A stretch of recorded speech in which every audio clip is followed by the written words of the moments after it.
In the heart of Melbourne, Australia, there lived a young girl who seemed destined to dance her way into a radiant future. Hello, I'm Tracy Grimshaw. Welcome to A Current Affair. Rachel Barber was the victim of an obsession that took her life. And while her killer was jailed... You know, he goes on that the photographs are on public domain and anybody can share them. Even if that was the case, any reasonable person knowing that they are... He's a troll. He's an absolute troll. It's got to be stopped.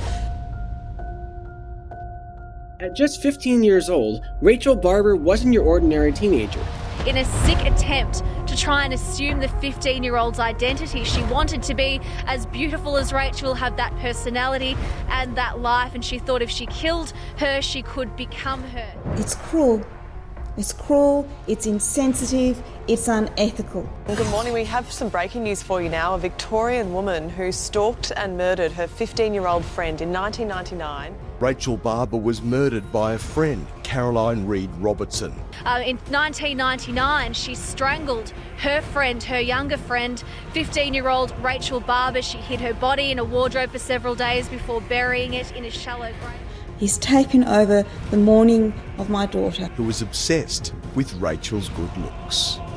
Robertson was jailed for 20 years, but the obsession continues. Not from jail, but from this small bungalow in a suburban backyard. Both asked Goldthorpe to stop the Facebook page called Rachel Barber Perfect Victim. He's refused.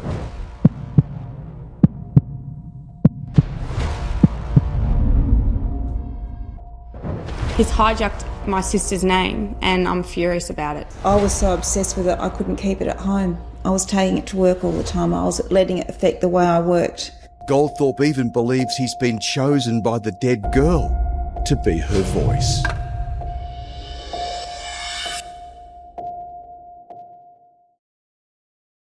Welcome to The Female Criminal. Tonight we delve into a case of pure psychological horror. A story of an obsession so toxic, it led to a cold-blooded murder. This is the case of Rachel Barber, a vibrant and beautiful 15-year-old dancer whose life was a source of bitter envy for her former neighbour and babysitter, Caroline Reed Robertson. Driven by a 5-year-long plan, Caroline's jealousy festered, culminating in an act of violence so chilling it defies belief. This is not a crime of passion, but a crime of identity theft, a story of a woman who wanted a life so badly she was willing to kill for it. It's 7:15 p.m. on an ordinary March evening in Melbourne in 1999, and Elizabeth Barber is serving up dinner to her 2 youngest daughters. She keeps glancing at the door. Her eldest, Rachel, and her husband Mike should already be home. Rachel Barber was a girl with a bright future, a loving family, and a natural confidence that radiated from her. To Caroline, she was a symbol of everything she was not, and everything she wanted to be. The plan was simple and truly terrifying. Murder Rachel Barber, bury her body, and then, a day later, begin living her life as her. Prepare yourself as we explore the disturbing depths of a killer's obsession and the shocking truth of a murder that was years in the making.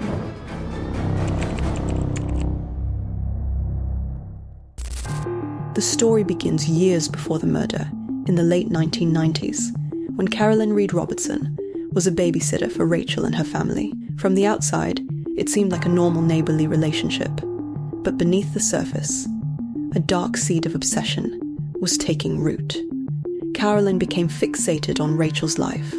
She was fascinated by her beauty, her talent as a dancer, her close-knit family, and her seemingly perfect life.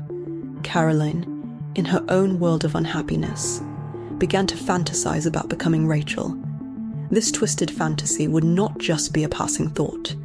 It would become a 5-year-long plan, meticulously detailed in a diary that would later become a key piece of evidence.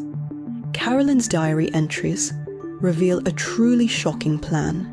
She documented her jealousy, her hatred for her own life, and her desperate desire to take over Rachel's. She wrote about watching Rachel, studying her habits, and planning the details of her murder. This wasn't a psychotic break. It was a cold, calculated plot to murder an innocent girl and steal her life.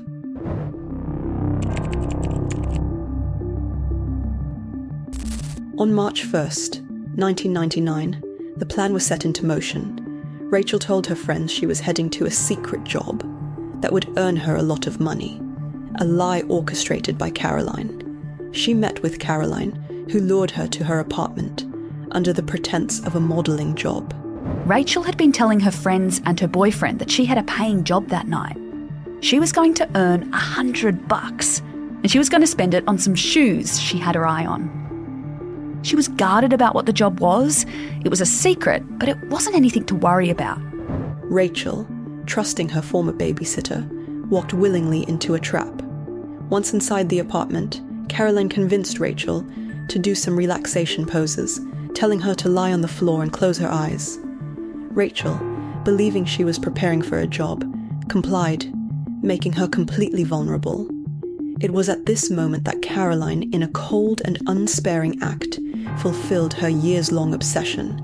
She put a cable around Rachel's neck and strangled her from behind. The entire act was a horrifying display of premeditation, a final brutal conclusion to a plan that had been a decade in the making.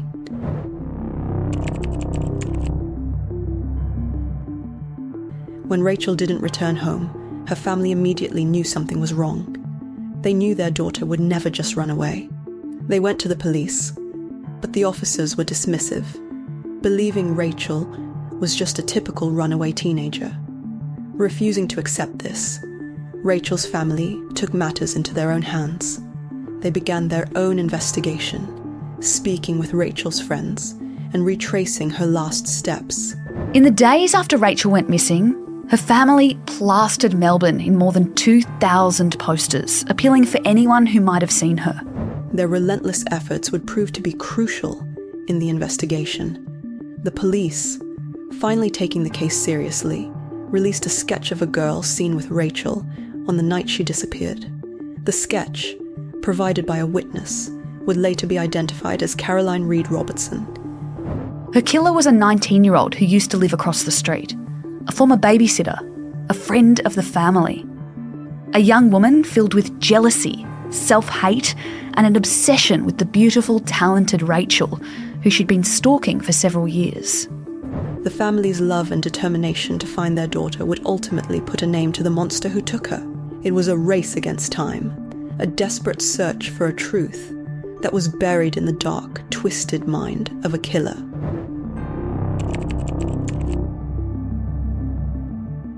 When police finally tracked down Caroline, they found her unconscious at her flat, a failed suicide attempt. When she woke up in the hospital, she made a full and terrifying confession. She confessed to murdering Rachel and burying her body on her family's countryside property. Her confession was a cold, detached account of the crime, a final chilling revelation that proved the depth of her psychopathy.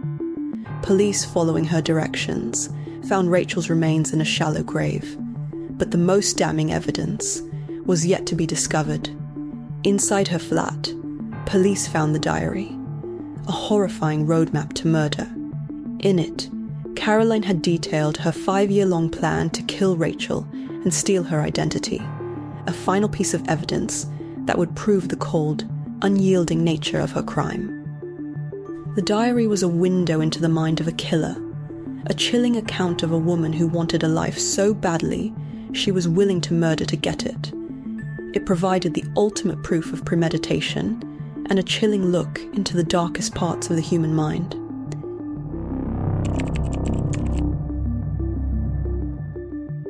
In court, Caroline Reed Robertson's defense team tried to argue that she was mentally ill, but the evidence of her meticulous planning, her confession, and her diary were undeniable. In the end, she was sentenced to 20 years in prison. The sentence, in the eyes of many, was a slap on the wrist for a crime so heinous. In 2015, after just 16 years, she was released on parole at the age of 35. This is a story with an ending that is not just tragic, but feels truly unjust. The family of Rachel Barber was left with a permanent hole in their lives, while her killer was able to walk free. The case of Rachel Barber is a profound, horrifying warning, a truth that needed to be told, unflinchingly and honestly, to ensure that such horrors are never forgotten. Her story is a chilling testament to the devastating impact of obsession and the ultimate betrayal of human compassion. The victims deserved a life filled with safety and trust, not a horrifying end at the hands of a friend. Thank you for confronting the darkness with us on The Female Criminal. Caroline Reed Robertson is a female criminal whose actions send shivers down the spine, a true testament to the darkness that can lurk beneath a seemingly normal exterior. Thank you for confronting the darkness with us on The Female Criminal. Don't forget to like this video, subscribe for more raw and honest true crime stories, and hit the notification bell. We'll see you in the next one.